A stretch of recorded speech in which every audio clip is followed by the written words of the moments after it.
Chez les Léveillé-Rodier, comme chaque matin depuis lundi, la journée d'école commence. C'est une salle de classe, là, oui. C'est vraiment ça. 9 heures, premier cours en ligne, celui d'Arthur qui est en première année. Tu as écouté le cours de Marjolaine ce matin? Alors que la mère supervise le cours de son fils, elle aide sa fille de 5e année à terminer ses travaux de français. Tu as un cours à 10. 10 heures, c'est le cours d'anglais de Juliette qui est en 6e année. Amélie est débordée. Ça fait quand même beaucoup de gestion d'horaire. En plus du fait que, tu sais, nous, on essaie de faire des choses, tu sais, moi, j'essaie de travailler moi aussi, là. Oui, allô? Depuis le début du mois, le ministre de l'Éducation, Jean-François Roberge, demande aux enseignants du primaire d'entrer en contact avec les élèves au moins 3 fois par semaine. Mais ici, c'est beaucoup plus que ça. Au total, ces 3 enfants ont plus d'une trentaine de rencontres en ligne avec leurs enseignants cette semaine. Ça reste quand même qu'ils ont besoin que je sois là pour les aider à passer au travers de la matière. On s'est vraiment fait donner la job du professeur, pour finir l'année, là. Mais ce n'est pas tous les parents qui sont débordés, tous les élèves qui sont inondés de travail.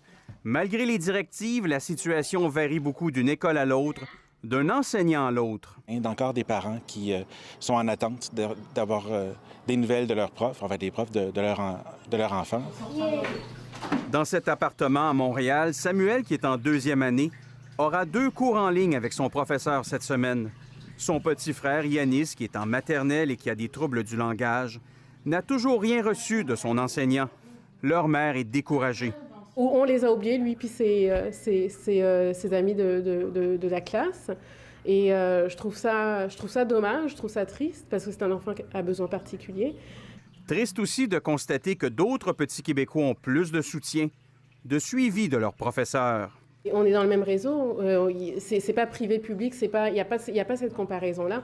On est dans le même système. Donc, qu'est-ce qui pourrait expliquer cette inégalité-là, si on est supposé être égaux, si nos enfants sont supposés être égaux? Pour celles qui représentent les directions d'école à Montréal, les parents doivent porter plainte. On voit qu'il y a des différentes vitesses. Ça, c'est sûr, on est d'accord, puis c'est pas ce qu'on veut. Si le prof en donne trop, parce qu'on sait que ça peut arriver, puis si le prof ne donne pas assez de travail, aussi, il faut interpeller la direction de l'école. Amélie, elle, espère que ses enfants vont retourner à l'école en septembre prochain.